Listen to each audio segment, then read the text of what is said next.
C'est la raison pour laquelle, tout en exprimant notre préoccupation par rapport à l'arrestation arbitraire de nos soldats à Bamako, nous demandons que cette convention soit ratifiée et nous continuons, et vous savez que le président de la République n'a cesse de se battre pour le président de la République, n'a cesse de se battre pour le président de la République, n'a cesse de se battre. Et oui, effectivement, le président de la République, chef de l'État, n'a cesse de se battre. Oui, c'est vrai. Les amis, vous écoutez, oui, Kandia Camara, ministre d'État, ministre des Affaires étrangères, de l'intégration africaine et de la diaspora. Voilà.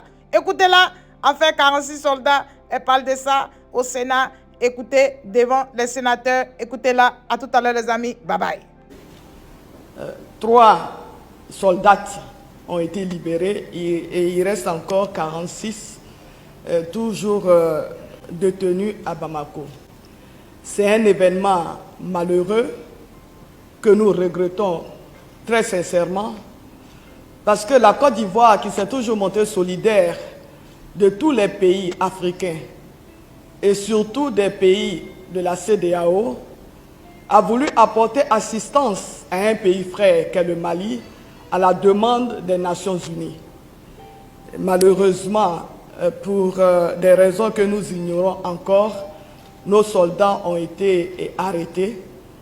Toutes les démarches sont menées comme vous le suivez. Nous savons que vous êtes informés de toutes les rencontres qui ont eu lieu, que ce soit à Bamako, parce que plusieurs missions ont été effectuées à Bamako par plusieurs chefs d'État, que ce soit le sommet extraordinaire qui a eu lieu à New York, et tous les chefs d'État africains, ainsi que le secrétaire général des Nations Unies et le chancelier allemand qui est aussi concerné, puisque les 49 soldats étaient en mission de sécurisation de la base allemande à Bamako. Il faut savoir pour votre information que toujours à la demande des Nations Unies, la Côte d'Ivoire a plus de 900 soldats sur le territoire malien, notamment dans le nord du Mali, en tant que membre de la MINUSMA.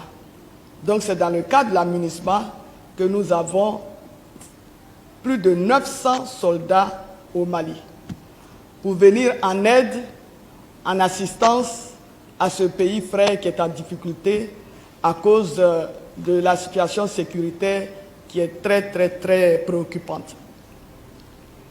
En plus de cela, comme c'est le cas pour plusieurs pays partenaires du Mali qui ont une base à Bamako, la Côte d'Ivoire, depuis 2019, a régulièrement envoyé un contingent pour sécuriser la base des Allemands à Bamako.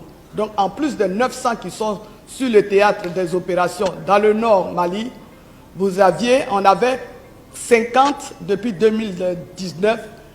Chaque 6 mois, c'est 50 de nos soldats qui allaient sécuriser la base allemande, tout comme il y a des soldats de d'autres pays qui sécurisent aussi des bases d'autres pays partenaires. Et donc, chaque 6 mois, il y a la relève, depuis 2019. Et le 7e contingent est arrivé le 10 juillet. L'avion qui a emmené le 7e contingent est le même avion, selon la même procédure depuis 2019, qui est reparti avec le 8e contingent. Donc, c'était la 8e relève. Initialement, il devait y avoir 50 personnes, mais il y a un soldat qui n'était pas en bonne santé et donc qui n'a pas pu partir. Et les 49 sont allés, et je dis bien, selon la procédure la même depuis 2019. Donc nous avons été surpris quand, à leur arrivée, ces soldats ont été arrêtés. Le président de la République lui-même a eu son homologue du Mali. Moi-même, j'ai eu le Premier ministre. Nous avons échangé plusieurs fois. J'ai eu mon homologue, le ministre des Affaires étrangères. Et tout ce que nous avons eu nous ont donné la même réponse, à savoir qu'ils vont procéder à des vérifications et puis nous revenir. Malheureusement, jusqu'au jour d'aujourd'hui, ils sont encore détenus là-bas. Messieurs les, je dirais, vénérables sénateurs,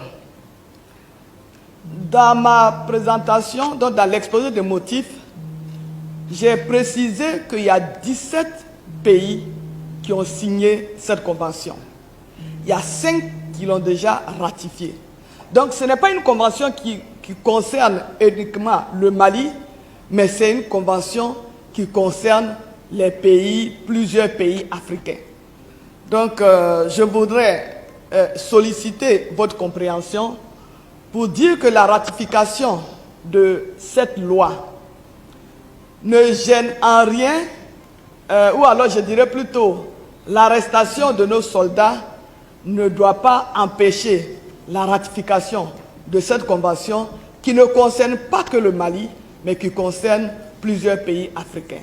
Donc c'est la raison pour laquelle je voudrais solliciter, en tout cas votre compréhension, afin que ce projet de loi soit voté ici, soit adopté, et que cela puisse être, que vous puissiez autoriser le président de la République à ratifier.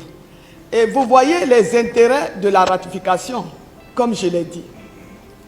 D'abord, ça permet une collaboration avec et une coordination au niveau des différents pays.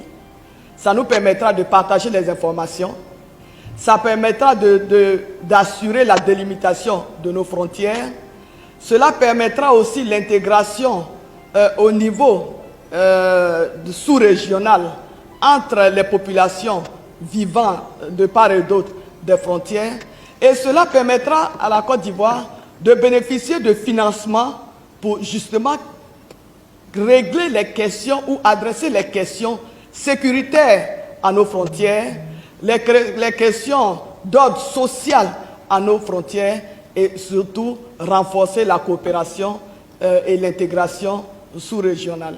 Donc nous pensons que tous ces intérêts sont à l'avantage de la Côte d'Ivoire et c'est la raison pour laquelle, tout en exprimant notre préoccupation par rapport à l'arrestation arbitraire de nos soldats à Bamako, nous demandons que cette convention soit ratifiée et nous continuons, et vous savez que le président de la République n'a cesse de se battre pour que les soldats, nos soldats nous reviennent dans un avenir très proche. Et donc, nous avons toujours bon espoir.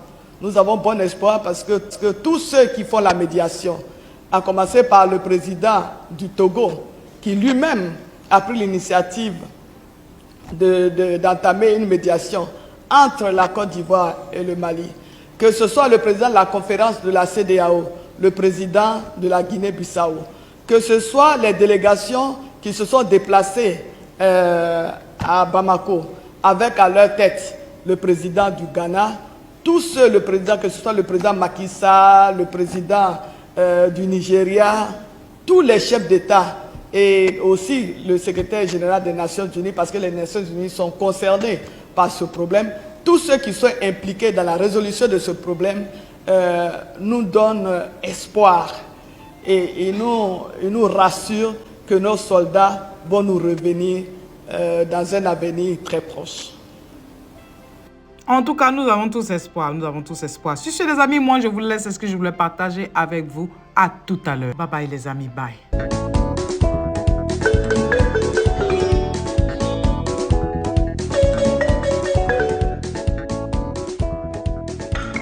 Bon paix. Tcha, tcha, tcha. Et vous l'avez, mes amis. Mon cher, la mamaille. Bonsoir, les amis.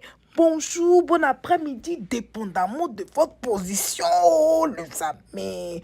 Venons s'affairer un peu. En tout cas, venons s'affairer. Venez, on va s'affairer. Est-ce que vous savez que